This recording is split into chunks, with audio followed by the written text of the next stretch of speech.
1928. Amsterdam women compete for the first time in track and field events. The modern Olympics were the idea of Pierre de Coubertin, a French educator.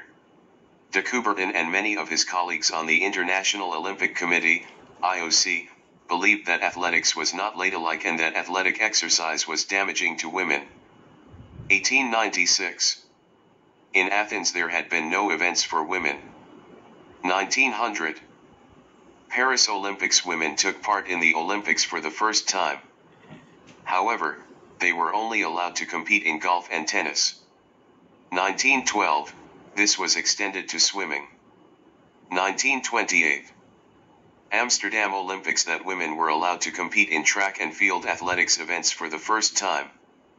Even then, the number of events that they could take part in was limited. They were only allowed to participate in the 100m, 800m, 4x100m relay, discus and high jump. After the women's 800 meters there were complaints that the competitors looked too exhausted. Women were not allowed to run races of more than 200 meters again until the 1964 Tokyo Olympics. Things took a long time to change. 1980. Moscow Olympics, only 18% of the athletes were women.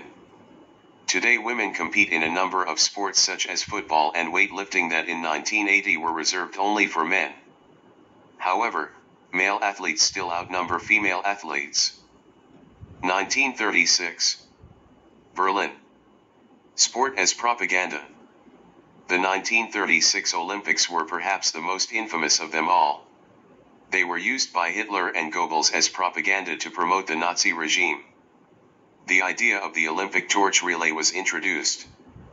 The torch was lit in Olympia and carried to Berlin by a relay of thousands of runners.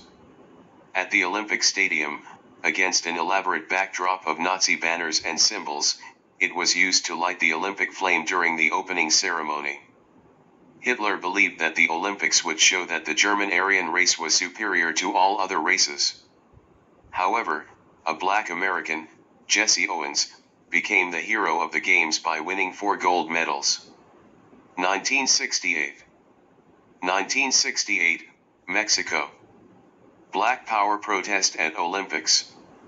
The American athletes Tommy Smith and John Carlos, first and third in the 200 meters, giving the Black Power salute at the Olympic Games in Mexico in 1968. They wanted to raise awareness of the inequality that existed in America and to express their pride in being black Americans. As of their protest, they removed their shoes to symbolize black poverty. They were thrown out of the Olympics as a result of their protest. 1972. Munich terrorist attack on Israeli athletes. Just before dawn on the 11th day of the Olympics, a small gang of Palestinian terrorists climbed the fence of the Olympic Village. The terrorists were members of the Black September organization. They made their way to where the Israeli team were staying, killed 2 Israelis and took 9 hostages.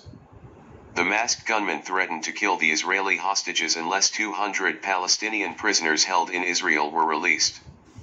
After a day of negotiations, the terrorists were allowed to take the hostages to the airport where they expected to be flown out of the country. The security forces launched a rescue attempt. In the gunfight that followed, 5 of the terrorists, a German policeman and all of the hostages were killed. 1988. Fastest man on Earth fails drug test. Many people thought that they had witnessed one of the greatest sporting performances of all time in 1988 when Ben Johnson, the Canadian sprinter, won the 100 meters in a world record time of 9.79 seconds. At the press conference that followed, Johnson was asked what meant more, the record or the medal. He replied, "They can break my record, but they can't take my gold medal away."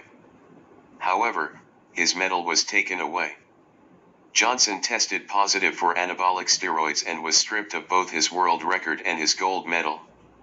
The second-place American athlete, Carl Lewis, was awarded the gold medal. The substance used by Johnson was stanozolol, which increases muscle bulk, strength, and power. It was a sign that sport was now so big that competitors were willing to risk everything to win.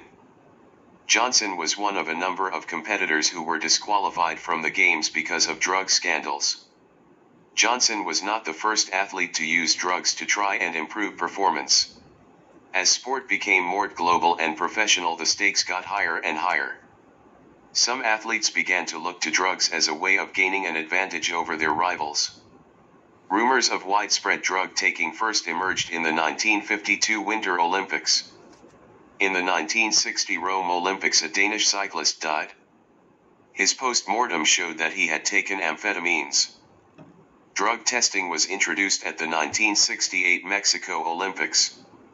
At the 19 Montreal Olympics, 7 weightlifters, including a number of gold medal winners, were disqualified for using anabolic steroids.